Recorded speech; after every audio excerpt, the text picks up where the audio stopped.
अस्सलाम वालेकुम व्यूअर्स, कैसे हैं आप सब। उम्मीद है आप सब खैरियत से होंगे। आज हम चावलों को रीयूज़ करके उससे अपनी फेवरेट डिश बनाएंगे, चावल पकौड़ा। ये पकौड़े बहुत ही मज़े के होते हैं। तो फिर चलते हैं आज की इस मज़ेदार रेसिपी की तरफ। सबसे पहले लेंगे हम 1 कप चावल और इसे हाथों की मदद से थोड़ा सा मसल लेंगे। अब हम इसमें डालेंगे हाफ कप बेसन, 2 चम्मच सब्ज़ धनिया और 3 चम्मच पालक बारीक कटी हुई, इसे हम डालेंगे। अब हम इसमें डालेंगे कुछ स्पाइसेस। इसमें डालेंगे हम हाफ चम्मच खुश्क धनिया, इसे हमने थोड़ा मोटा मोटा क्रश कर लिया है। हाफ चम्मच सुरख मिर्च पाउडर, हाफ चम्मच नमक, चौथाई चम्मच हल्दी और हाफ चम्मच जीरा, और इन्हें मिक्स करेंगे। मैंने स्पाइसेस कम लिए हैं क्योंकि चावलों में भी ऑलरेडी नमक मिर्च है।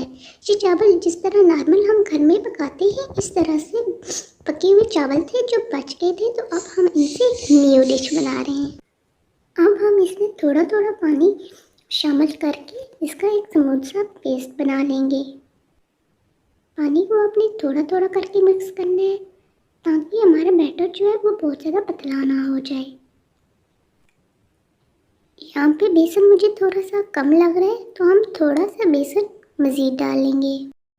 इसे भी करेंगे अच्छा सा मिक्स और इसका एक अच्छा सा बैटर बना लेंगे।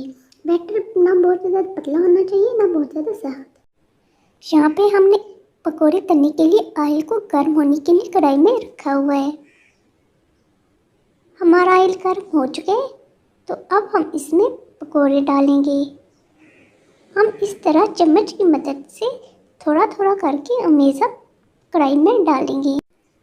तमाम हमेशा डालने के बाद हम इसे 1 मिनट के बाद इसकी साइड को चेंज करेंगे और दोनों साइडों से इसे अच्छी तरह से पका लेंगे। तो लीजिए नाज़रीन, हमारी आज की डिश चावल पकौड़ा तैयार है। और आपके घर में भी बचे हुए चावल हो तो इससे ये डिश बना के ज़रूर ट्राई कीजिएगा, आपको यकीनन पसंद आएगी। अगर आपको हमारी आज की रेसिपी अच्छी लगी है तो इसे अपने फ्रेंड्स और फैमिली के साथ शेयर कीजिए और हमारे चैनल को सब्सक्राइब कीजिए। मिलते हैं फिर किसी नेक्स्ट वीडियो में एक नई रेसिपी के साथ। तब तक के लिए अल्लाह हाफिज़।